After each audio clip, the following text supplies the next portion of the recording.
As a part of our crystal special, today we're going to be looking at what kind of crystals exist on this beautiful planet of ours. We've looked at how they work, as well as what you can do with them, and now we're going to look at some crystals that are more commonly used in crystal healing and energy work, so that you know exactly what kind of crystals are best suited for helping you on your path to ascension, as well as the shapes and forms that they come in.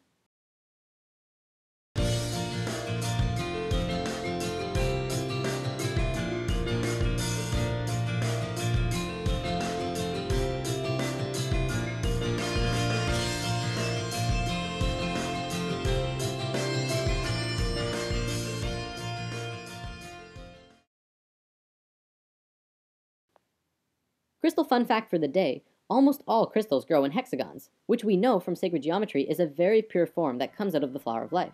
Supposedly though, there's a very rare crystal that grows in a star tetrahedron or Merkaba form. I've never seen pictures of it, but if anyone out there has information or pictures of such a crystal, I would love to see it, and we could show it to everyone on Spirit Science. Okay, let's start with crystal formations.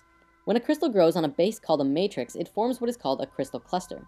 They generally look something like this and emit a massive amount of positive energy into an environment. They're great for having around your home or workspace. Most crystals grow terminated, which means pointy on one end like this. Sometimes you can find double terminated crystals, which grow in clay pockets instead of on a matrix. They are pointy on both ends and emit energy from both sides. Geodes are another great formation for having around the house. These are mineral products of volcanic bubbles. Very powerful. Crystal spheres are crystals that have been contoured into a spherical configuration. This is one of the most powerful forms a crystal can take because it emits the same frequency in all directions. When held or worn, they purify and fill the gaps in the entire auric field.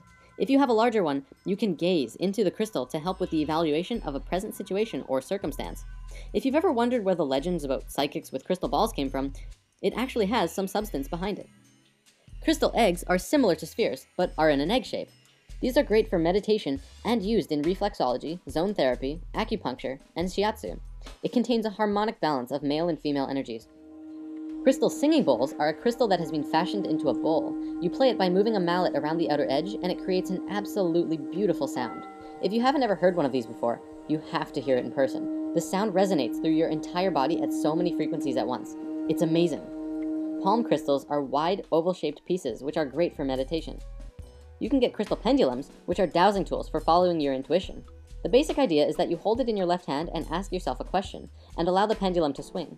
Depending on the direction, if it swings or goes in circles, it gives you a yes or no answer. Try this one out for yourself. It's actually pretty cool on how it works. Phantom crystals are very cool.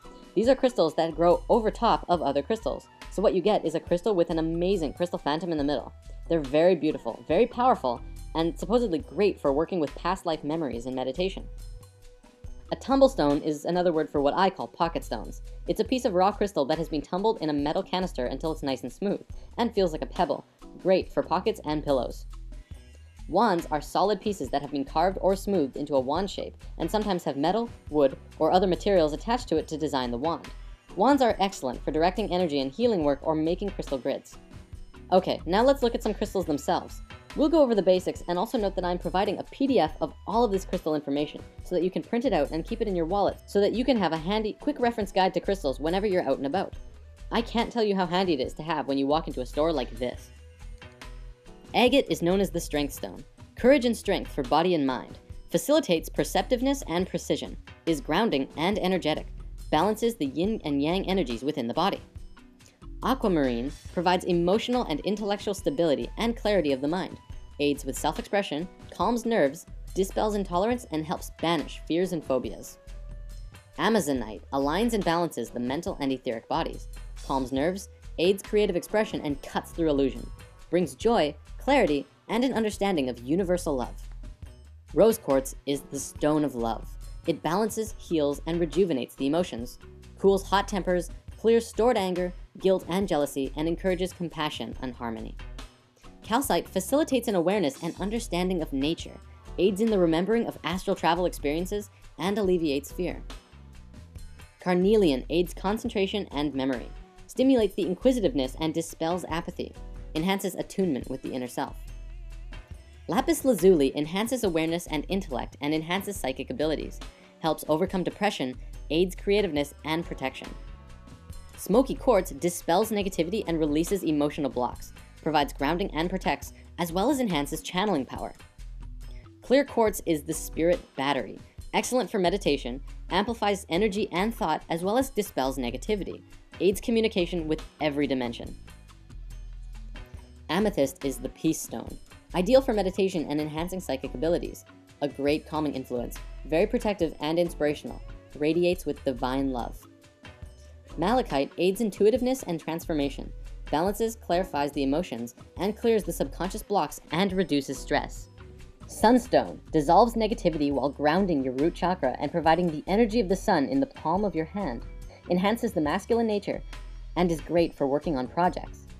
Moonstone, on the other hand, stimulates confidence and balances the emotions, helps with intuitiveness and perception, enhances the feminine nature, and clears the auric field. Peridot inspires happiness. This one is great for making your days brighter, strengthens and regenerates the individual, and reduces anger and jealousy. Selenite is an excellent stone for pushing further spiritually. It stimulates the third eye and crown chakra and provides clarity of the mind and expands one's awareness of the self and those around you. It is very intense, this crystal. And these giant crystal mines in Mexico are actually selenite. Just remember not to use it in water, as selenite does erode, and you'll be drinking little crystal bits, which probably isn't best for your digestive system. Citrine is the stone of abundance, joyous, warm, and energizing. Raises self-esteem, stimulates mental focus, and aids the enlightenment with the higher self, attracts and maintains abundance. Kyanite is a fantastic stone of alignment and strength. It never needs to be cleansed or charged in the sun. It grows in long, fibrous strands, and that's what it does to your energetic body. It strengthens and aligns all of your chakras to each other. Obsidian grounds and protects against negativity, aids in the understanding and clearing of subconscious blocks. Tourmaline is the protection stone, wards off fear and negativity and protects on all levels, enhances inspiration and encourages self-confidence and understanding. Sodalite rationalizes and aids clear thinking, bringing clarity and truth, enhances communication and creative expression.